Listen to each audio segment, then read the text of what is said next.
Ancient Age Bourbon was first released in 1946, and in the 72 years since, it has had a variety of different expressions. It has had no age statement. It has been a 3-year-old, a 6-year-old, an 8-year-old, a 10-year-old. It has been released at 80 proof, 86 proof, 90 proof, 100 proof, 107 proof. And throughout those 72 years, it was always distilled at the same distillery. It's just gone by a variety of names. It's been the Leestown Distillery, the OFC Distillery, the George T. Stagg Distillery, the Albert B. Blanton Distillery, and the Ancient Age Distillery. Today, it is known better as the Buffalo Trace Distillery. Now, the Buffalo Trace Distillery has two different mash bills. One is a lower rye mash bill, one is a higher rye mash bill.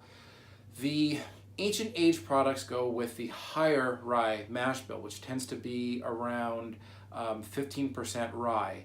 In 1992, a company called Takara Shuzo Limited from Kyoto, Japan, bought the Ancient Age brand. So the whiskey was still being made at Buffalo Trace Distillery, but Takara Shuzo owned and still owns the Ancient Age brand and the other Age International bourbon products, such as Blanton's and Elmer T. Lee. They tend to export most of their products outside the United States to places like Japan or Europe. The Ancient Age bourbons I'm going to be drinking today are from the time period when Shenley owned both the distillery and the brand. I have a mini that was bottled in either 1967 or 1968, and I have a little bit of whiskey left from a full 750 milliliter bottle I had of Ancient Age 86 that was bottled in the early 80s. State liquor excise tax stamps make it a little easier to figure out the year your bottle was bottled. In this case, this bottle of Ancient Age has a state of Florida tax stamp.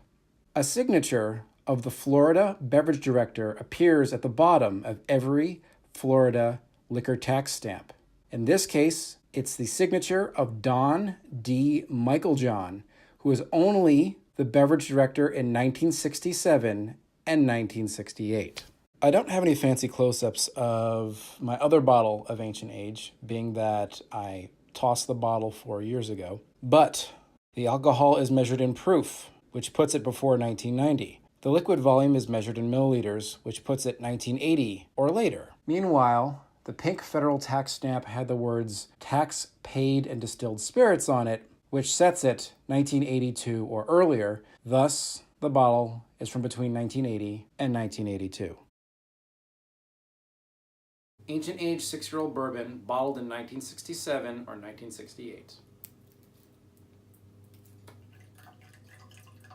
And here's some Ancient Age bourbon that was bottled in the early 80s. Here's the older Ancient Age. It's really big on cherry candy and brown sugar and cinnamon rolls, toffee pudding. This smells really, really good. Ancient Age from the 80s. A bit flatter, woodier, vanilla, like citrus peels, orange and lime. What started out as flat and boring has really opened up into something more interesting and exciting. Root beer barrel candies, black licorice. Cheers. I do feel a little bit of vanilla and caramel, and still quite a bit of heat after 50 years in the bottle. There's also a slight soapiness to it, and I think the soap note is holding the palate back from rising to the heights of the nose.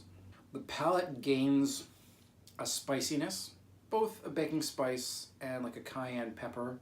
There's a little bit of cheap cologne. It's been about 15 minutes and the soap notes are still holding on. Judging by the label, it was stored very well, so there isn't any sun or heat damage going on from what I can tell. There's a very good chance that other 1960s Ancient Age bottles won't be soapy. This one is. Cheers. It's a little meatier, a little saltier. I think this is pretty flawless without being terribly exciting. It's sweet but not too sweet. It's warm without being hot. The finish has a good length. It has very light brown sugar and cinnamon notes in the palate that this had in the nose. It also has a little bit of a floral note. Not a perfume note, not a soapy note, but like flower blossoms. I think this 1980s ancient age would not be out of place in today's bourbon market. Papa. Sounds like my time is up.